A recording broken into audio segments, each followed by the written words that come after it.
गीता में अर्जुन को स्वयं भगवान कह रहे हैं कि उस परमेश्वर की शरण में जा, उसके लिए उन संतों के पास जा जो तत्वदर्शी हो। इसी प्रकार हजरत मोहम्मद को उनका अल्लाह कह रहा है कि कोई और पूर्ण परमात्मा है, उसको पाने के लिए उन तत्वदर्शी संत की तलाश कर। वो प्रभु कौन है, ये जानने के लिए कृपया अवश्य सुनिए जगत गुरु तत्वदर्शी संत रामपाल जी महाराज के अमृत वचन। अब 6 महीने तक रो कर कति आंख लाल कर ली, सूख का कांटा हो गया। आमनी ने सोचा यो जीव कोई न मरेगा, और आमनी उसको बहुत संतोष सहारा दिया करती, जी चिंता ना करें, अगर वो संत है तो जरूर संभालेंगे, तने अवश्य आएंगे आपके पास, हिम्मत ना हारें। एक दिन परमात्मा ने उस आमनी में, उसकी पत्नी में प्रेरणा की। उसने पूछा अपने पति धर्मदास जी से कि हे भगत जी, महात्मा ने कुछ जिक्र किया हो, तेरी तो लंबी वार्ता हुई है 2-3 बार भी, कहाँ मिलते हैं, वो कहाँ रहते हैं? तब धर्मदास जी को याद आई, परमात्मा ने कहा कि जहां पर धार्मिक यज्ञ अनुष्ठान भंडारे होते हैं वहां मैं अवश्य आता हूं।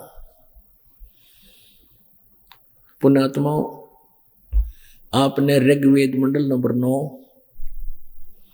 और सूक्त नंबर 82 के मंत्र 1, 2, 3 में और सूक्त नंबर 86 के मंत्र 26, 27 में ये पढ़ने को मिला था कि वो परमात्मा बिजली जैसी गति से तीव्रगामी होकर हमारे धार्मिक अनुष्ठानों में गुप्त रूप में आकर विराजमान हो जाता है।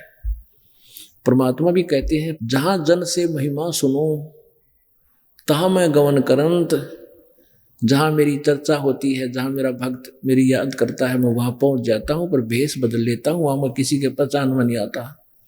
जैसे धार्मिक भंडारे ये अच्छे काम होते हैं, वहां परमात्मा पहुंच जाते हैं। तो धर्मदास जी ने कहा, भगवान नो कहते भाई, कोई जहां धर्म भंडारे होते हैं ना, वहां मैं जाता रहता हूँ और लोगों को समझाता रहता हूँ। कोई पुण्यात्मा मेरी बात मान लेते हैं तो उनको मैं सतलोक भेज देता हूँ, उनकी सतभक्ति करवा देता हूँ। तो उसने कहा कि भगवान कह रहे थे कोई धर्म भंडारा करे तो मैं वहां जरूर आता हूँ, अवश्य आता हूँ। तो आमनी देवी ने कहा, तो भंडारा कर दो आप, आपका दुख मेरे से देखा नहीं जाता, और आप मर गए तो मैं क्या चाटूंगी इस धन में, मैं क्या करूंगी इस धन का, आग लाऊंगी। आप खुले हाथ भंडारा कर दो। धर्मदास ने 3 दिन का भंडारा ऐलान कर दिया, चिट्ठियां लिखवा दी, साधु संतों द्वारा शायद आ जाए। साधु संत भी आ गए, भगत भी आ गए। 3 दिन भंडारा चला। अब वहाँ सेवादार नौकर भी बहुत थे, नौकर तो सेवा करें, और वो पहले दिन नु देखे संतान है, नु देखता था सारे आ तो नहीं गए हुए, अगले दिन भी नहीं आए।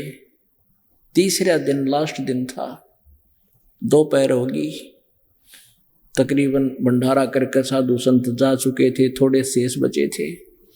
तब धर्मदास ने कहा, हे भगवान, या तो आज दर्शन दे दियो ना, तेरा दास इस संसार में नहीं रहेगा।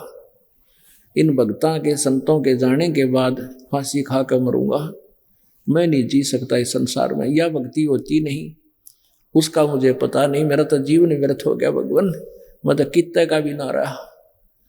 इतना सोच कर कति पक्का डिटर्मिनेशन हो गया, क्यों तो अंतर्यामी सारी जाना है कि आज भगत मरेगा।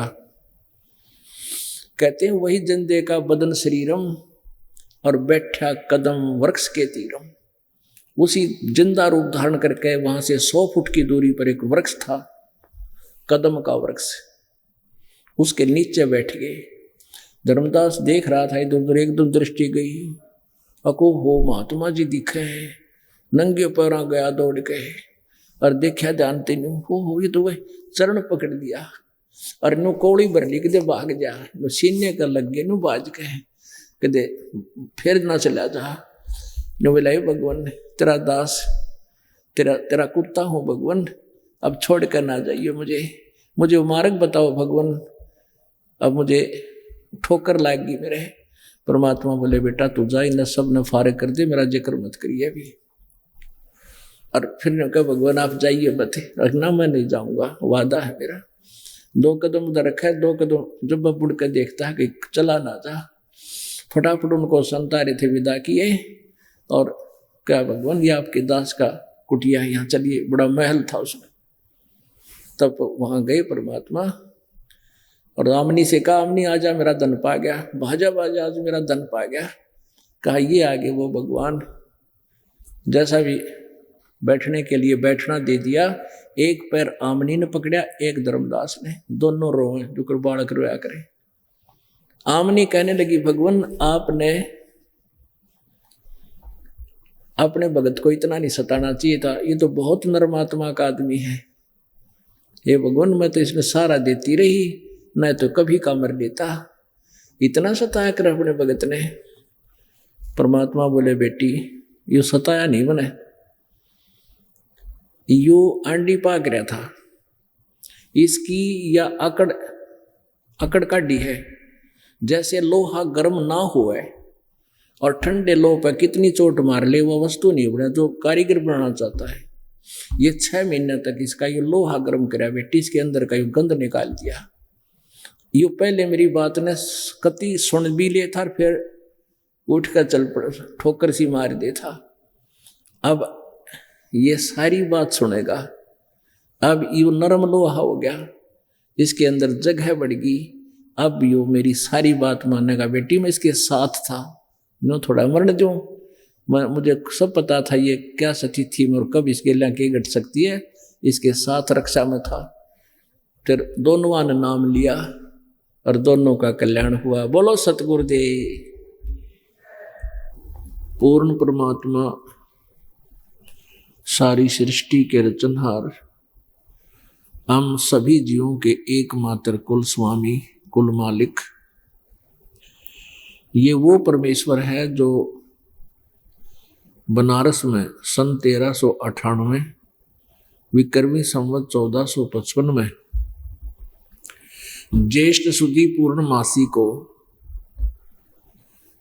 काशी शहर में एक लहर तारा तालाब के अंदर विकसित कमल के फूल पर शिशु रूप धारण करके विराजमान हुए थे। ये परमात्मा सतलोक से आते हैं, अपने उस मुक्ति धाम से चलकर आते हैं और अपनी प्यारी आत्मा जो काल के जाल में फंसी हुई है, इनको यथार्थ ज्ञान समझाने के उद्देश्य से यहाँ आते हैं, अच्छी आत्माओं को मिलते हैं, उनको परमात्मा की यथार्थ भक्ति मार्ग से परिचित कराते हैं। फिर वो पुण्यात्मा उस परमात्मा को आंखों देख करके उसकी महिमा यथार्थ रूप में सुनाते हैं और अपनी अमृतवाणी में लिपिबद्ध करवा करके वो हमारे लिए एक अनमोल रतन छोड़ जाते हैं, वो एफिडेविट छोड़ जाते हैं कि परमात्मा कौन है, कैसा है, कहाँ रहता है, क्योंकि उनका आंखों देखा वो विवरण सभी सदग्रंथों से मेल खाता होता है। वो परमात्मा इस उद्देश्य से यहाँ आते हैं कि जब ये मोक्ष का जो बैन है वो हटेगा, उस समय मेरी आत्मा मुझे पहचान सकेंगी। परमात्मा को पहचानने के लिए हमने कौन कौन से आधार मानना होगा? पवित्र चारों वेद, जिसको पूरा पवित्र हिंदू धर्म सत्य मानता है, जिन चारों वेदों को ऋग्वेद, यजुर्वेद वेद, सामवेद और अथर्ववेद और श्रीमद् भगवत गीता, 18 पुराण, महाभारत, इन सभी ग्रंथों को पवित्र हिंदू धर्म के अनुयायी इनको सत्य मानते हैं और इन्हीं का नाम लेकर के गुरुजन, हिंदू धर्म के गुरुजन, ऋषि, महर्षि, गुरु, ब्राह्मण, ये आध्यात्मिक प्रचार किया करते थे। तो आज हमने उन्हीं वेदों, गीता और पुराणों में, महाभारत में जो कुछ भी वर्णित है, लिपिबद्ध है, उसी को सत्य मानना है। अब हमें ये पता चला है कि वो जो पहले हमारे गुरुजन हमें ज्ञान बताया करते थे, वो वेदों, गीता और पुराणों से नहीं था। वो इन सदग्रंथों को समझ नहीं सके और नाम इन्हीं का लेते थे, समर्थन इन्हीं का देते थे और ज्ञान अपना मन गढ़ंत बकवाद सुनाया करते थे। तो आज हमने परमात्मा को पहचानने के लिए इन्हीं वेदों का सहारा लेना पड़ेगा, इन्हीं पुराणों को, गीता को और वेदों को आधार मानना होगा। इसी प्रकार पवित्र हिंदू सिख धर्म के अनुयायी श्री गुरु ग्रंथ साहिब जी को सत्य ग्रंथ मानते हैं, सदग्रंथ मानते हैं कि इसमें जो वर्णित है वो सही है, बिल्कुल ठीक है। तो आज हमने उस सदग्रंथ का भी सहारा लेना होगा कि वो हमें परमात्मा के बारे में क्या पहचान बता रहे हैं। और पवित्र मुसलमान धर्म के अनुयायी पवित्र कुरान शरीफ को एक यथार्थ ज्ञान युक्त सदग्रंथ मानते हैं। उससे भी हमने सहयोग लेना पड़ेगा परमात्मा को पहचानने के लिए कि वो परमात्मा के विषय में, उस परम अक्षर ब्रह्म के बारे में, पूर्ण परमात्मा के बारे में, जिस परमेश्वर ने 6 दिन में सृष्टि रची, 7वें दिन जो तख्त पर विराजमान हुआ, उसके विषय में पवित्र कुरान क्या बताती है। इसी प्रकार पवित्र ईसाई धर्म के अनुयायी पवित्र बाइबल को सत्य मानते हैं। पवित्र बाइबल से ही हमने ये लेना होगा, समझना होगा, सहारा लेना होगा, उसका समर्थन लेना होगा कि पवित्र बाइबल क्या बताता है, परमात्मा कौन है और कैसा है, कहाँ रहता है। तो फिर हम इन सभी सदग्रंथों का मेल करके, जो सभी सदग्रंथ एक ही सुर में आवाज लगा रहे हैं जिस परमेश्वर की ओर, वही परमात्मा कुल का मालिक है, वही परमात्मा कुल का मालिक है। और फिर उसके साथ साथ जिन महान आत्माओं ने, जिन श्रेष्ठ आत्माओं ने परमात्मा को प्राप्त किया, उसका साक्षात्कार हुआ, जिनको वो परमेश्वर आकर मिला और फिर उनको अपने यथार्थ स्थान सतलोक से परिचित करवाया। उसके पश्चात उन महापुरुषों ने जो आंखों देखा हाल प्रभु का वर्णन किया, वो भी उन वेदों और ग्रंथों से मेल खा रहा है। तो अब हमने परमात्मा के पहचानने में कोई गलती नहीं लगेगी। अभी तक हम यही गलती खा रहे थे कि जैसे ही हमारे गुरु लोग थे, ये ब्रह्मा विष्णु महेश को सर्वेश्वर बताया करते थे, सब ब्रह्मांडों के रचयिता। कोई विष्णु जी को परमात्मा बताते थे,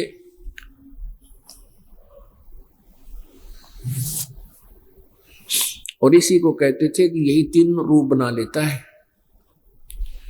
यही ब्रह्मा रूप बनाकर सृष्टि करता है, यही विष्णु रूप बना करके स्थिति करता है, और यही शिव रूप बना करके संहार करता है।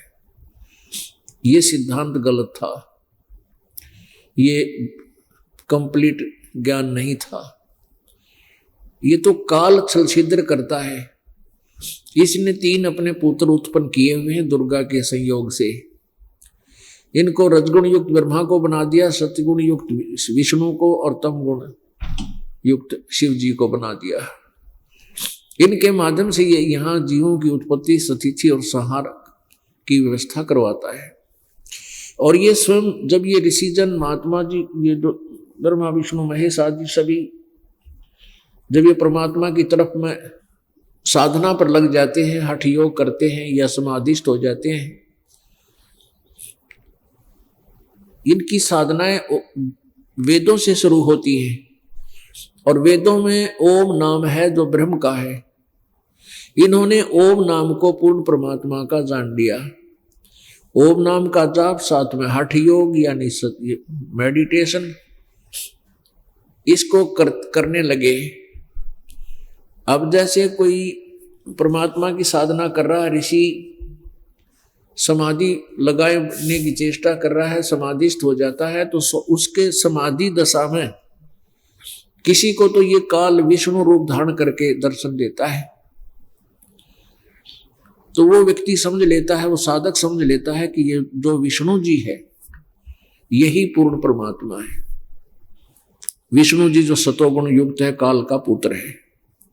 तो वो ऋषि सब जगह डडोरा पीट देता है, सबको ये कहता है कि विष्णु जी पूर्ण परमात्मा है, मैंने समाधि दशा में इनके दर्शन किए, ये चतुर्भुज भगवान है, और लाखों लोगों को मिसगाइड कर देता है। किसी ऋषि को ये काल ब्रह्मा रूप में दर्शन देता है, वो ऋषि कहता है कि ब्रह्मा जी पूर्ण परमात्मा है, मैंने इनके दर्शन किए समाधि दशा में। तो वो ब्रह्मा जी के गुण गाने लग जाता है। वो ब्रह्मा जी को जाकर कहता है कि प्रभु आप ही भगवान हैं, आप ही सर्वशक्तिमान हैं, आप अपने आप को छुपाए बैठे हो, मैंने आपके दर्शन समाधि दशा में किए हैं, आप पूर्ण परमात्मा हैं, आप ही सृष्टि रचनहार हैं। ऐसे ही जिसको विष्णु जी रूप में दर्शन दिए उस काल ने, वो विष्णु जी के पास जाता है, वो भी उसका ये इंजेक्शन लगाता है कि तुम ही परमात्मा हो, तुम अपने आप को छुपाए बैठे हो, आप ही सारी सृष्टि के रचनहार हो, आप सर्वेश्वर हो, महेश्वर हो। और किसी ऋषि को, साधक को ये शिव रूप में दर्शन देता है। फिर वो शिव जी के बारे में गुणगान करता है कि शिव जी सर्वेश्वर है, महेश्वर है, मृत्युंजय है, कालंजय है। वो शिव भगवान को जाकर कहता है कि तुम परमेश्वर हो, तुम महेश्वर हो, आप अपने आप को छुपाए हो, हमने आपको पहचान लिया है। अब इन भगवानों के, रजगुण ब्रह्मा जी के, सदगुण विष्णु जी के और तमगुण शिव जी के, इस प्रकार अन्य कई ऋषियों से सुनने के उपरांत ये भ्रम पैदा हो जाता है कि सचमुच मैं ही सृष्टि रचने वाला हूं, मैं ही सर्वेश्वर हूं। तो इसी वहम में, इसी मिसअंडरस्टैंडिंग में ब्रह्मा जी ने विष्णु जी को जाकर कहा, विष्णु जी से कहा कि विष्णु जी वहां बैठे हुए थे, शेष नाग की सैया पर लेटे हुए थे मस्ती में, और ब्रह्मा जी पहुंच गए।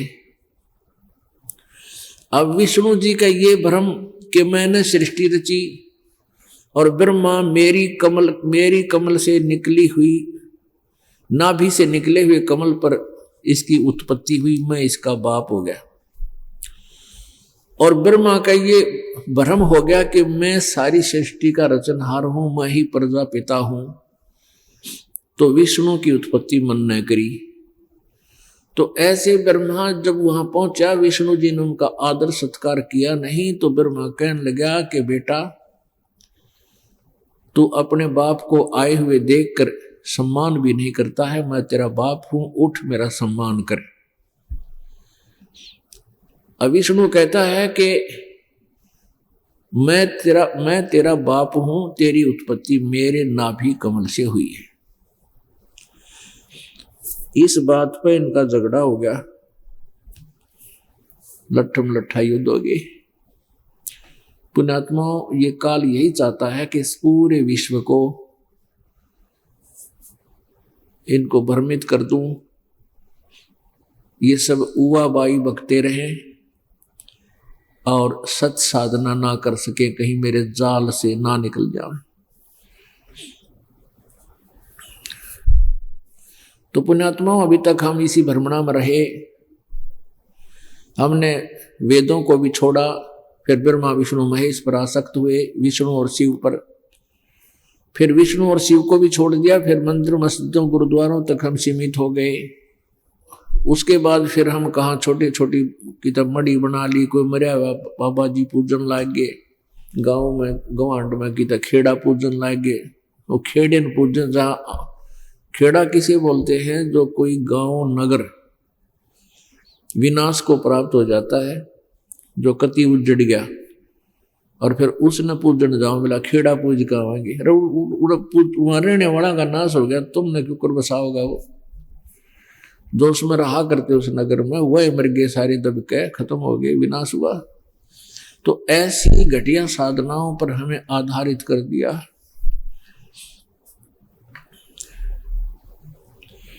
इस समस्या का समाधान करने के लिए परमेश्वर को स्वयं ही आना पड़ता है। तो परमात्मा जब स्वयं आते हैं तो वो वही लीलाएं करते हैं जो वेदों, गीता और पुराणों में वर्णित होती हैं, और जिनको आंखों देखा उन महापुरुषों ने बताया होता है, जिनको परमात्मा मिले हैं। तो परमेश्वर ने ये समय सेलेक्ट कर रखा था। कलयुग की ये पिछली पीढ़ी चल रही है पुण्यात्माओं, अब वो समय आ गया, आप यहां से पीछा छुड़वा सकते हो। 43,20,000 वर्ष होते हैं 4 युगों में, सतयुग, त्रेता, द्वापर और कलयुग में। अब लगभग 40 लाख वर्ष जा चुके हैं, और आप जी ये तो इस चतुर्युग का है वर्णन है, और पहले तो पता नहीं कितने युग हो लिए, असंख्य युग हो गए। अब जाकर दाव लग गया आपका। काल ने ये कहा था कि परमात्मा 3 युगों में जीव कम ले जाना, और चौथा युग जब कलयुग आवे तब शरण जीव बहु जावे, ऐसा वचन हर मोह दीजे, तब तुम गमन संसार ही कीजिए। काल ने कहा था, हे प्रभु मुझे एक ऐसा वचन दे दो कि 3 युगों में जीव कम ले जाओगे, चौथे युग जब आएगा तुम कितने ही जीव ले जाना।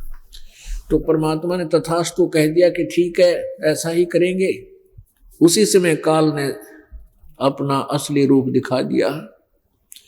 कहने लगे कि आप चौथे युग में आओगे या अपना कोई संत भेजोगे कलयुग में, और कलयुग के अंदर इन प्राणियों को मैं ऐसा कंडम कर दूंगा, ये ना तो व्यवहार के रहेंगे, आपस में इतने बेईमान बना दूंगा, और इनके कई विभाग बना दूंगा, हिंदू, मुस्लिम, सिख, ईसाई और नरे जैनी, पता नहीं कितने बना दूंगा।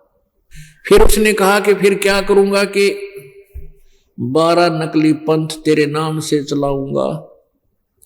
उन 12 नकली पंथों के बाद और भी बहुत से पंथ भ्रमित करने के लिए सतलों के गुण गाने वाले बना दूंगा, उनके पास यथार्थ मंत्र होगा नहीं,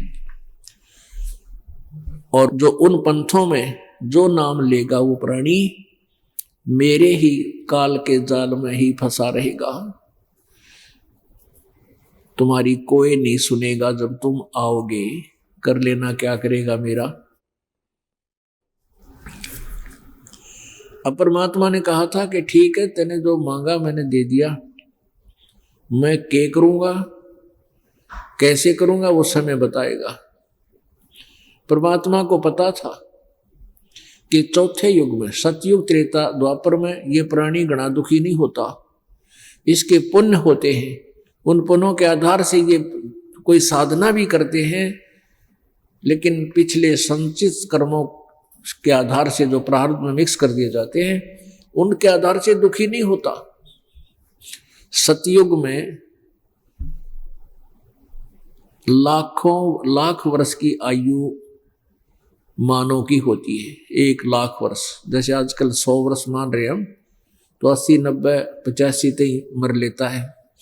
तो उस समय भी ऐसे ही 1 लाख वर्ष की आयु होती थी। 80,000, 90,000, कोई 1 लाख भी पूरे कर जाता था। और उसमें इतना स्वस्थ शरीर होता था कि बहुत स्वस्थ होता था, शुद्ध वातावरण, अरे खूब ऑक्सीजन की कोई कमी नहीं, जंगल ही जंगल होते हैं प्रारंभ में, जब सतयुग शुरू होता है।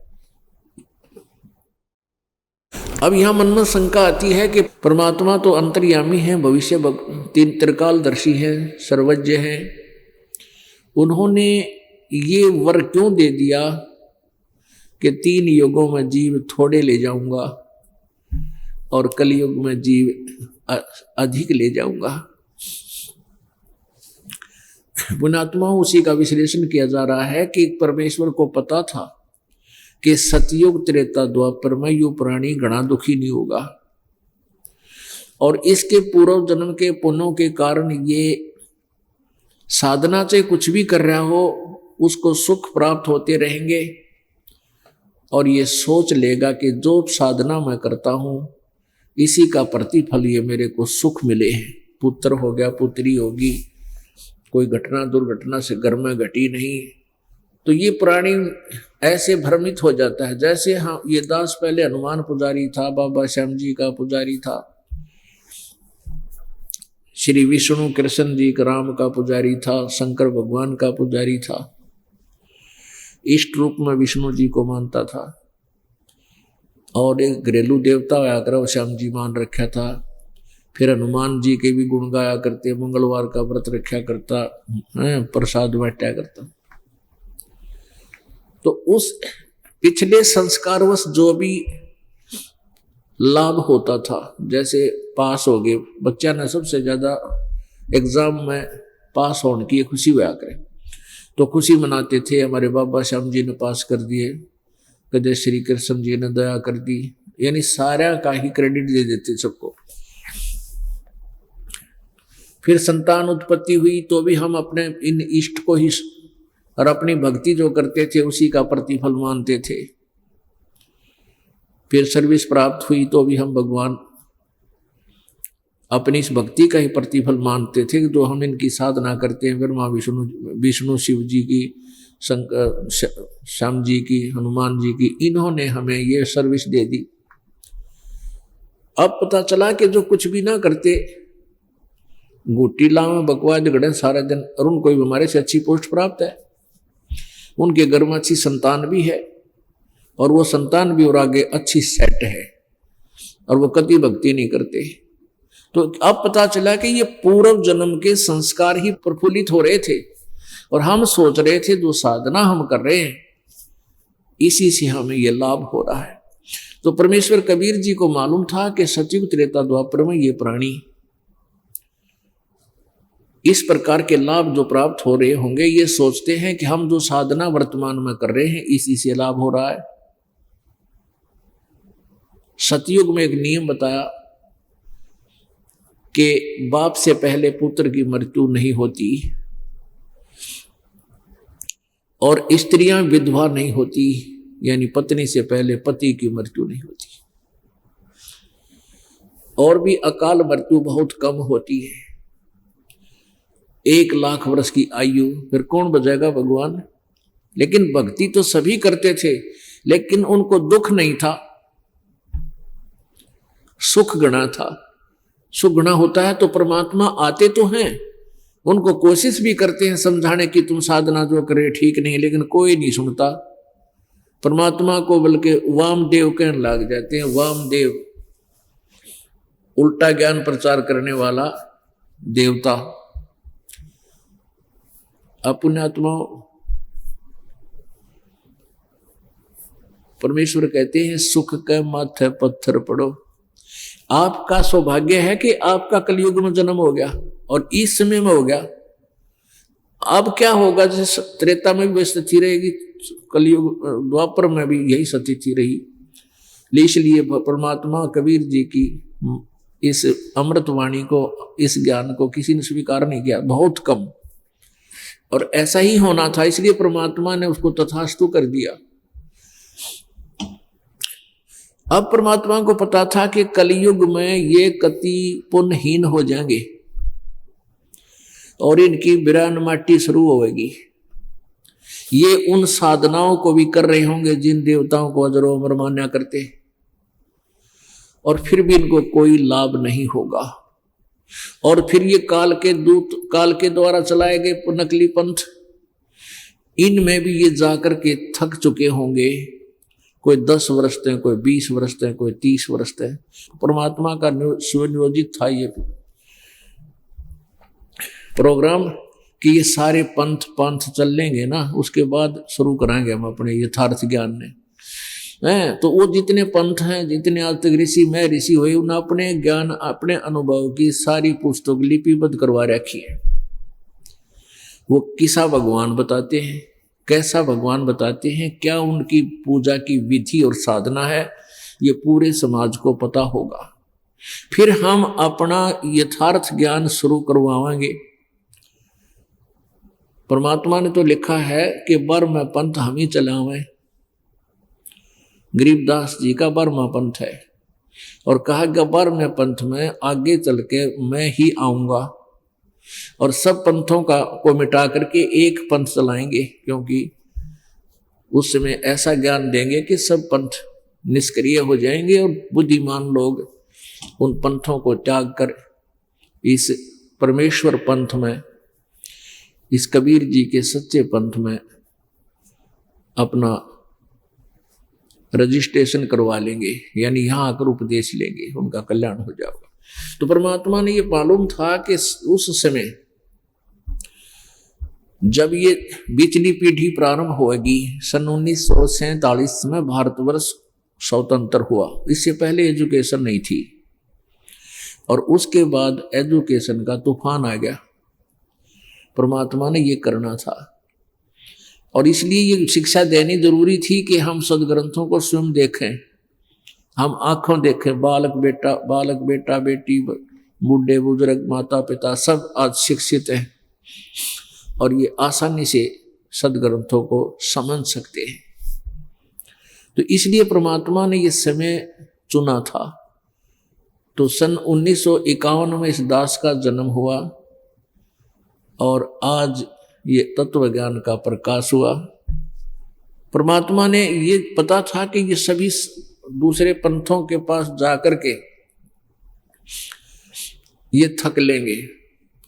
ये जितने भी बड़े बड़े पंथ हैं, कोई 100 वर्ष से चल रहा है, कोई 60 वर्ष से, कोई 50 वर्ष से, कोई 40 वर्ष से, और सब ने जो कुछ भी कहना सुनना था, जो लिखना लिखाना था, सारा फाइनल कर चुके हैं। 3-3 पीढ़ी जाली इनकी।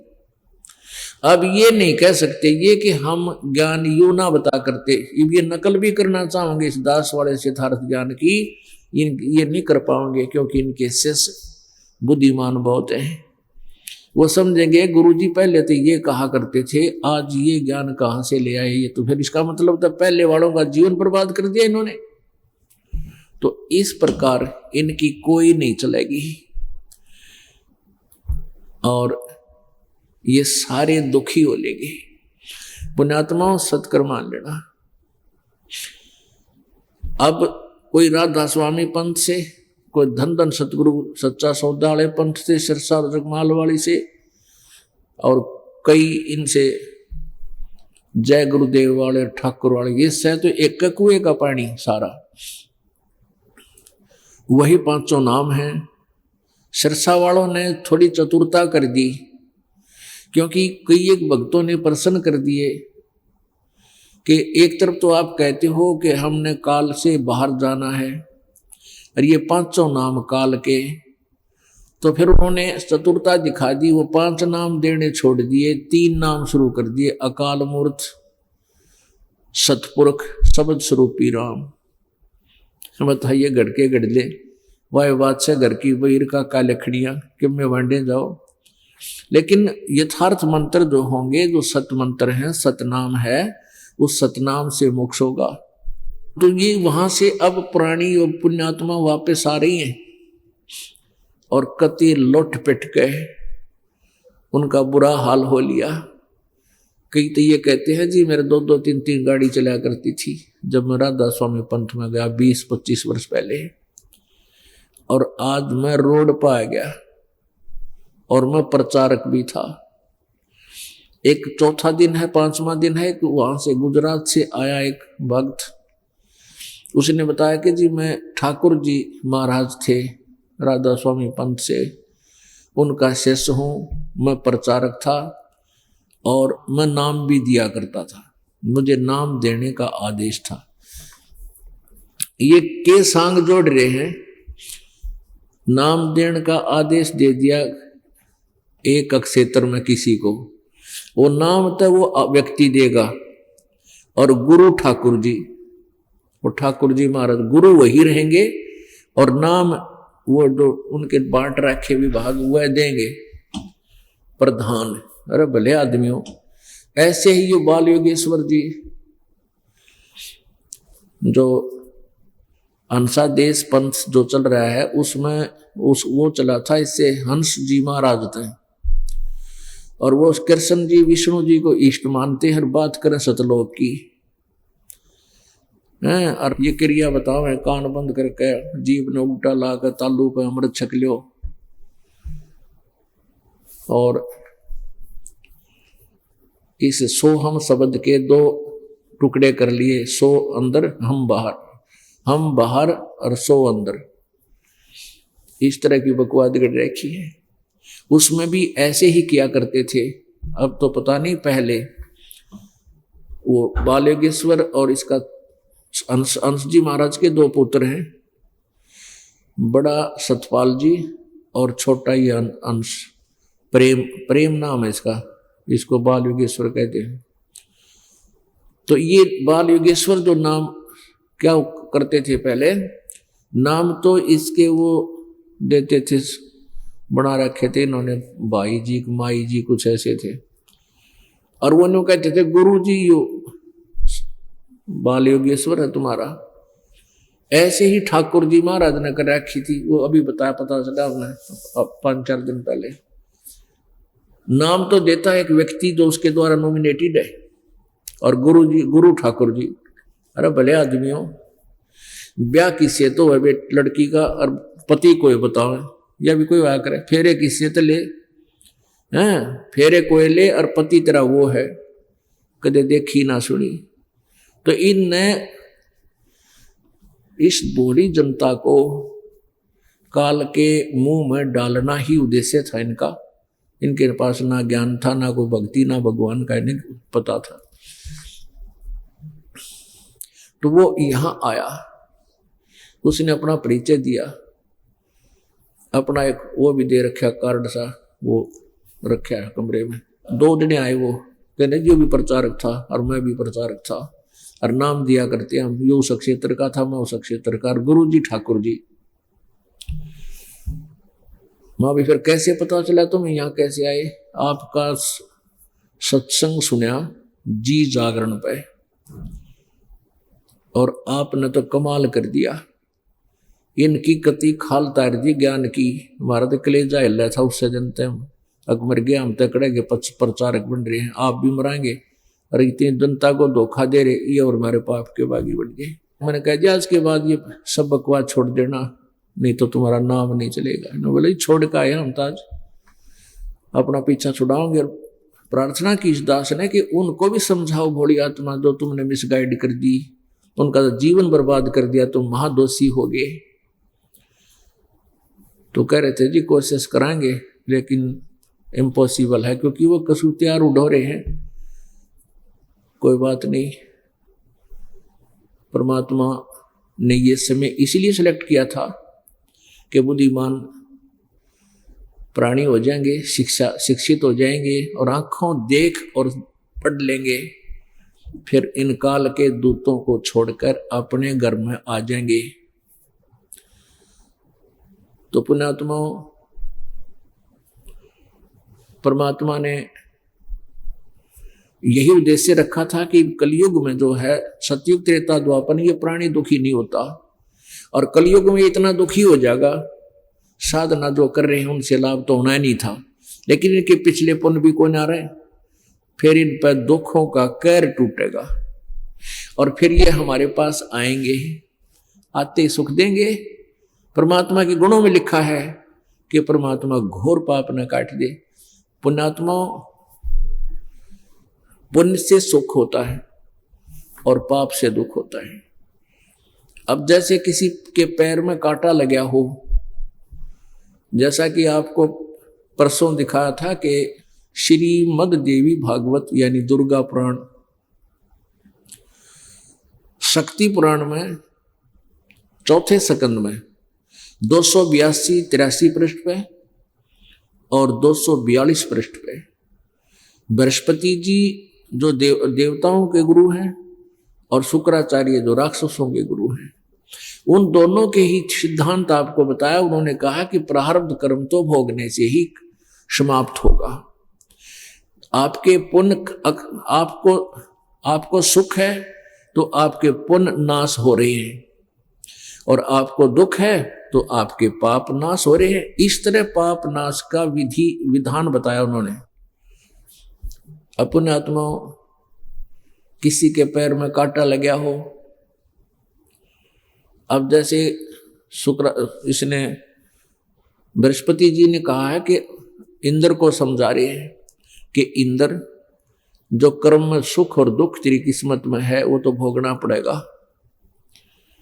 और अपनी भक्ति भी कर, और जो भी होना है वो होकर ही रहेगा, भक्ति कर।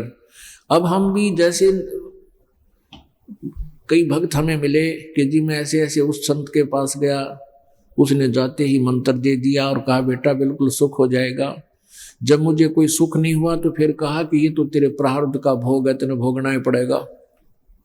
फिर भी भक्ति से इच्छा नहीं हटती, क्योंकि मालूम है आत्मा को कि एक परम शक्ति है जो हमारे दुखों का निवारण कर सकता है। तो वहां से हटकर दूसरे संत के पास गया, उसने भी जाते जंतर मंत्र बताए, वो किए, दान धर्म कहा वो किए, कोई लाभ नहीं हुआ। तो आखिर में वो क्या कहते थे कि तेरे प्रारब्ध का कर्म है, तेने भोगना ही पड़ेगा, भक्ति करता रहे, आगे सुख हो जाएगा, आगे भविष्य में तेरे को दुख नहीं होगा, तेरे पुण्य बढ़ जाएंगे। अब पुण्यात्माओं किसी का कांटा लगा हो पैर में और वो दुखी हो रहा है, किसी से पूछता है कि मेरा पैर दुख रहा है, दर्द कर रहा है भयंकर, तो उस व्यक्ति ने देखकर बता दिया कि तेरे कांटा लगा है और कांटा लगने से तेरे पैर में पीड़ा है। अब वो कहे कि भी कांटा तो निकलेगा नहीं, अब जूते पहन ले, आगे कांटे लगेंगे नहीं। पुण्यात्माओं, कांटा लगे पैर में जूता पहना नहीं जा सकता, वो तो कांटा निकले और फिर जूता इस डर से पहनेगा वो कहीं फिर वो कांटा फिर ना लग जाए। तो अब कलयुग के अंदर आप जी के पैरों में वो प्रारब्ध कर्म के कांटे घने लाग रहे हैं, और आप जहां भी जाते हो पहले तो आपको जंतर मंत्र बताए जाते हैं, दान धर्म के लिए पैसे भी आपके खर्च करवाए जाते हैं, फिर जब लाभ नहीं होता या तो आप ही छोड़ आते हो उनको, या फिर वो यही स्टेटमेंट देते हैं कि ये तो कर्म है भाई, भोगना ही पड़ेगा। फिर उदाहरण देते थे, ये नकली ऋषि कहते श्री रामचंद्र जी को श्राप लगा था, उसने भी कर्म भोगना पड़ा, प्रारब्ध। श्री रामचंद्र जी ने बाली को मारा था, सुग्रीव के भाई को, उसका भी बदला देना पड़ा, भाई कर्म तो भोगना ही पड़ा करे। तो फिर हम संतुष्ट हो जाते थे, हाँ भाई बात तो ठीक है, लेकिन फिर भी इच्छा नहीं, फिर भी डटा नहीं जाता कि शायद तू दूसरे संत के पास चले, या कितने ज्योतिषी दो रहे देखा जा है, या कोई किते किसी से जंतर मंत्र करनी है के पास चला जो, तो वहां भी जाते रहते थे लोग भक्तजन, क्योंकि उनको इतना अवश्य मालूम है कि परमात्मा एक ऐसी पावर है, वो सुख देता है, इसलिए उसकी चाह हमने है। यदि जैसा कर्म किया है और ऐसा ही भोगना पड़े तो फिर भक्ति की आवश्यकता ही नहीं है। तो पुण्यात्माओं, अब वो कहते कि राम नाम भक्ति करते रहो, भक्ति क्यों कैसे होगी, नहीं हो सकती। अब वो टेंशन क्यों कर मिट रहा है, टेंशन। अब जैसे आपका कोई काम अड़ गया, कोई समस्या आएगी तो वह टेंशन होगी। अब हमने उस टेंशन को समाप्त करने के लिए कई तरीके अपना लिए। एक बोला जी हमारा नाम टूट गया, मैं कैसे टूटा कि एक टेंशन होगी और टेंशन में सिगरेट पी ली, फिर टेंशन सिगरेट का इलाज है। एक ने कहा जी मैंने दारू पी ली, मेरा टेंशन होगी, कोई कवा सुनी होगी किसी से, तो शराब पीने से क्या वो टेंशन खत्म होगी? उतरते फिर टेंशन, वो टेंशन जिस कारण से वो टेंशन है वो कारण खत्म हो। जैसे पैर में कांटा लग रहा है, कांटा निकला तो टेंशन खत्म हो, वो दर्द पीड़ा समाप्त हो, तब इसका परमानेंट ट्रीटमेंट होए। पुण्यात्माओं, परमात्मा कहते हैं कि पहले कांटा निकला यानी आपका प्रारब्ध कर्म जो पाप है वो समाप्त हो, और फिर आपको राम नाम का जूता दिया जाता है कि नियम मत तोड़ देना, परमात्मा की भक्ति मत छोड़ देना, नहीं तो आप पर फिर दुख आ जाएंगे। तो पुण्यात्माओं, आज जो आप मानव शरीर प्राप्त हैं और जो यहाँ परमात्मा के चरणों में आए हैं, 90% दुखी आए, 90 के 95 कह दो तो भी थोड़े हैं। और वो दुखी थे जिनका कित कहीं जीने का जो ना ढंग नहीं था, कोई किसी दुख से, कोई किसी एक के कई कष्ट हो रहे थे, और यहां आते ही उनको वो सहारा मिला है। आप उनके पास बैठ जाओ तो आपकी आंखों के आंसू नहीं सूखे। इतने दुखी थे, आज वो कितने सुखी कर दिए इस परम पिता परमात्मा ने। वो कर्म के कांटे काट के, पाप कर्म के कांटे निकाल के और राम नाम का जूता दे दिया। अब वो प्राणी जो पहले महादुखी थे, इतना बुरा हाल था उनका, डॉक्टरों ने भी बता दिया इसका कोई इलाज नहीं, और कितने ले जाओ परमात्मा में। जब क्योंकि जो आदमी सब तरह से हार लेता है ना, इन संतान इतने भी छकले है, इन डॉक्टरों ने भी जवाब दे दिया, फिर के सहारा रह गया। फिर उसको हम बताते हैं कि सच्चे दिल से इस कबीर परमात्मा को परमात्मा मान के, पूरा विश्वास बना के और भक्ति करके देख, तेरे सारे दुख दूर कर देगा। तो वो सब तरह से हताश प्राणी सच्चे दिल से मालिक के चरणों में लगता है, वो तुरंत स्वस्थ हो जाता है, सारे दुख दूर होने लग जाते हैं। और जो आता है डुप्लीकेट सा, जैसे हमारे भक्त कहते जी मैं लाया हूं इसने, इसका कैंसर हो रही है, अच्छा, और कई दिन तो कहता रहा 6 महीने हो गए, मैंने इसको बताते नहीं, तू चल लेना था, मैं गारंटी दे के लाया हूं, तू कभी ठीक हो जाएगा। अब उस भगत शिवदास कहता है कि आप तक गारंटी दे के लाए ठीक, लेकिन इसके दिल में तो जगह को ना, जब तक इसके हृदय में तड़फ नहीं होगी, भय नहीं होगा और चाह नहीं होगी मालिक की, इतना सुना को ना इसकी, तो परमात्मा से लाभ लेने का एक विशेष विधान है। उस विधान को हमने स्वीकार करना पड़ेगा और आजीवन उसको निभाना होगा। परमात्मा के चरणों में आने के बाद आन उपासना नहीं करनी, या भूल के भी नहीं करनी चाहिए। तो पुण्यात्माओं, अब जिन दुखों ने आपको यहां आने के लिए विवश कर दिया, तो आपके लिए वो दुख वरदान बन गए। परमात्मा कहते हैं सुख के माथे पत्थर पड़ो, सुख के माथे सिला पड़ो, जो नाम हृदय से जाए, बलिहारी उस दुख के जो पल पल नाम रटाए। अब जो पुरानियां सुखी हो गए, उनका इतना बुरा हाल हो रहा था, अब उनको नियम बताए जाते हैं, बीड़ी शराब मांस तमाकू सुल्फा भांग ना पीना, ना किसी को पिलाना, क्योंकि जैसे कोई चोर करता है, उसमें कोई सहयोग देता है तो वो भी दोषी है, अपराधी है। ऐसे ही न तो आपने किसी को बीड़ी सिगरेट शराब तमाकू ला के देनी है, ऐसे उठाकर भी साथ रखी और कोई कहे ये देना मुझे बीड़ी रखी है, हाथ नहीं लगाना। आप जहर ने आप खावा सो गए, आपने वो उठा के भी नहीं देनी है। बीड़ी सिगरेट लगाने के लिए माचिस की तिल्ली भी नहीं देनी है, वो भी दोष लगेगा। तो हमारे सब भक्तों ने ये सब नियम स्वीकार कर लिए, और पूजा कोई नहीं करनी, जो ये दास बताएगा वो वेदों और गीता और पुराणों के आधार पर होगी, वही करनी है। तो उससे आपको लाभ होगा, अन्यथा कतई नहीं होगा। तो इन सभी पुण्यात्माओं ने वो स्वीकार कर लिया, इस बात से डरते हैं कोई दोष हो भी जाता है गलती से, क्योंकि हमारा समाज अभी बहुत बिगड़ा हुआ है। बिगड़ा हुआ मीन वो का सबके घर में सिगरेट बीड़ी शराब सबके घर में होगी, और एक परिवार का सदस्य एक नाम ले रहा है, 4-5 वैसे ही हैं, तो उनमें कोई ना कोई गलती जाने अनजाने में बन जाती है। बनने के बाद जो पता लगता है, अब एक वक्त एक नहीं हजारों आकर बताते हैं जी, क्योंकि पहले तो इन्होंने सोचे हैं कि इतने नियम के नियम ब्याह करें। अरे ये नियम नहीं है, ये तो बुराई थी, ये तो हमने करनी ना चाहिए थी। जो साधना आप कर रहे हो वो गीता जी बना करके 16वें अध्याय के 23वें श्लोक में के शास्त्र विधि को त्याग कर जो मनमानी पूजा करते हैं उनको कोई लाभ नहीं, ना सुख होए, ना सिद्धि होए, और ना ही उनकी गति होए।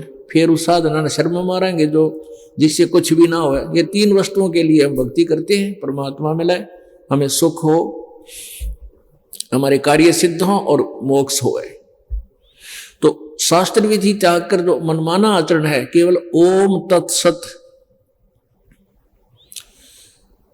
इति निर्देश है ब्रह्मण त्रिवेद समर्थ है। गीता जी अध्याय नंबर 17 के श्लोक नंबर 23 में बताया कि केवल ये मंत्र है उस पूर्ण मोक्ष पाने का और यहां पाप कर्मों का नाश कराने का। नथिंग एल्स इति निर्देश है, इसी का यह एक मंत्र है, यही निर्देश है। निर्देश माने नथिंग एल्स, ऑर्डर भी और दिशा भी, संकेत भी। तो इस मंत्र के अतिरिक्त ये ओम तत्सत ऐसे नहीं जाप होता इसका। ओम तो सीधा ही है, तत्सांकेतिक है, ये और मंत्र है। वो मंत्र इसके साथ मिलकर 2 अक्षर का सतनाम बनता है। तो पहले हम आपको ये सतनाम देते हैं सेकंड टाइम, पहले प्रथम मंत्र देते हैं, सेकंड टाइम ये दूसरा मंत्र सतनाम होता है 2 अक्षर का। इसको आपका कई वर्षों तक अभ्यास कराते हैं, कमाई करवाते हैं। उसके बाद फिर तीसरा मंत्र जो सत्य है, ये भी सांकेतिक है, कोई और मंत्र है, वो मंत्र फिर आपको बाद में दिया जाता है। तो इस मंत्र के अतिरिक्त जो भी तुम मंत्र यानी नाम जाप करते हो शास्त्र विधि त्याग का मनमाना आचरण है। उसके विषय में गीता जी अध्याय नंबर 16 के श्लोक 23 में कहा है कि उन शास्त्र विधि को त्याग कर जो मनमाना आचरण करते हैं उनको न तो कोई सुख होता है, ना उनकी गति होती है, और न ही उनको कोई सिद्धि प्राप्त होती है, कार्य भी सिद्ध नहीं होती। तो अब हमारे बच्चे, अब एक कह रहा था जी मैं पता नहीं ध्यान नहीं रहा क्या गलती कर दी और साधारण सी लगे थी, मैंने सोची क्या फर्क पड़ा है, वो नियम भंग हो गया, उसी दिन से फिर बीमार हो गया। तो उनसे हम कहते तुम बड़ कहाँ काम समझ रहे हो, खेल समझ रहे हो इसको, अरे इसे बुंडे कैर से निकाल लेगा, पहले तो यहाँ सुख देगा, फिर जन्म मरण के कोड ने आपके समाप्त करेगा, सतलोक ले जाओगा भगवान। तुम तो इसको जरा सी बात मान रहे हो, आपके ऊपर पहाड़ टूटा हुआ है, पहाड़ दुखों का। तो फिर वो बेचारे डरते हैं, दोबारा गलती नहीं करते। एक बार गलती हो जाती है नाम खंड हो जाता है। जैसे आपका कनेक्शन कट गया तो बिजली की पावर आना बंद हो जाएगी, जो पावर से काम होता था वो आपका होना बंद हो जाएगा। तो इस प्रकार आपने गलती होगी तो पुनर्उपदेश लेना होता है, रिकनेक्शन करवाना पड़ेगा। तो अब ये दास देखता है, छोटे छोटे बच्चे भी कहते हैं जी मेरे चाचा आ गया था, उसने बीड़ी मंगवा ली, मेरी माँ ने फिर बताया बेटा तेरा नाम टूट गया, उससे दिन का रोए, दोबारा आकर नाम ले लिया, फिर ने बोला कद्दे नहीं लाऊं। तो पुण्यात्माओं जो बालक छोटे छोटे इस शराब बीड़ी का हाथ लाने से भी डरेंगे, तो आने वाले समय में इसको छू नहीं सकते, बुराई करेंगे नहीं, पाप का पैसा नहीं कमाएंगे, रिश्वत नहीं लेंगे, ये चोरी नहीं करेंगे। एक बच्चा स्कूल से आवा था, 500 का नोट पड़ा था, उसको उठा लिया और आते अपनी माँ से बता दिया, माँ ये 500 का नोट मिला। उस माँ ने कहा बेटा क्या करेगा, गुरुजी के को दूंगा जाके, ये हमारा नहीं है। तो उसको यहाँ लाकर आए और दान पात्र में डाल दिया। तो पुण्यात्माओं जो इस प्रकार आधारित होंगे, समाज कितना प्यारा बनेगा, कितना जो है ये हमारे ऊपर से कहर हट जाएगा और कितना स्वच्छ समाज होगा, हम सुखी होंगे, परमात्मा हमें खुश होकर के घना लाभ देगा और मोक्ष होगा। तो दास का ये उद्देश्य है कि पूरे विश्व में एक बार ये ज्ञान फैल जावे तो 90% शांति हो जाएगी इस ज्ञान मात्र से। जो सुख हम परमात्मा से चाहा करते थे वो हमें उन साधनाओं से मिला नहीं, जिस कारण से हम विकारी बन गए। टेंशन खत्म करने के लिए सिगरेट बीड़ी पीने लगे, शराब पीने लगे, सुल्फा भांग,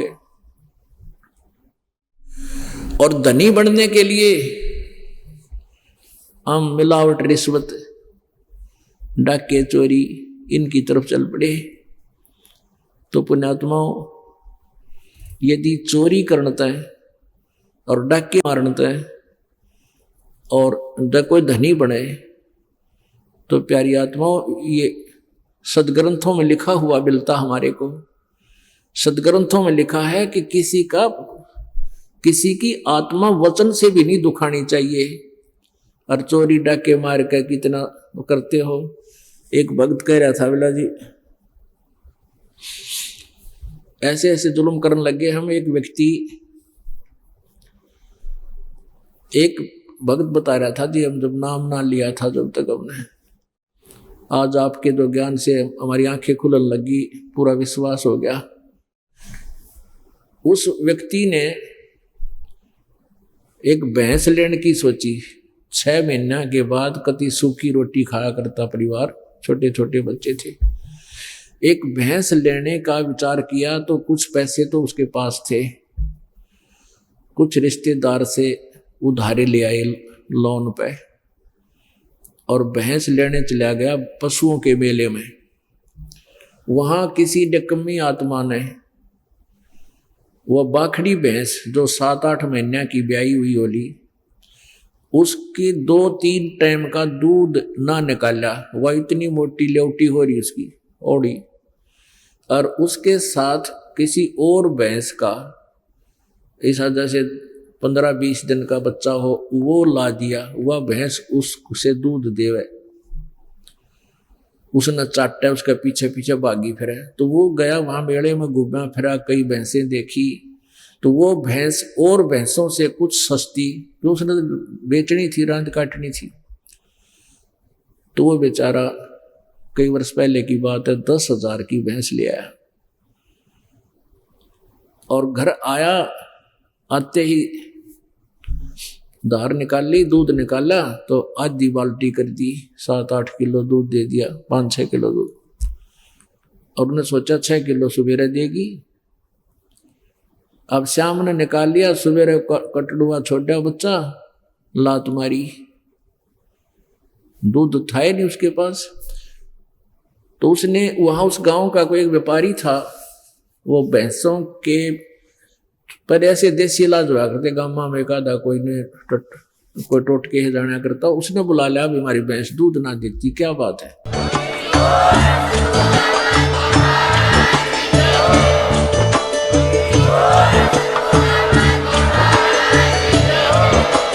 आप सुन रहे थे जगत गुरु तत्वदर्शी संत रामपाल जी महाराज जी के मंगल प्रवचन। अधिक जानकारी के लिए विजिट कीजिए हमारी वेबसाइट www.jagatgururampalji.org। संत रामपाल जी महाराज जी के शुभ आशीर्वाद से पूरे विश्व भर में 500 से भी ज्यादा नाम दीक्षा केंद्र हैं, जिन पर संत रामपाल जी महाराज जी द्वारा ऑनलाइन निःशुल्क नाम दीक्षा दी जा रही है। अपने नजदीकी नाम दीक्षा केंद्र का पता करने के लिए संपर्क करें 8222880541।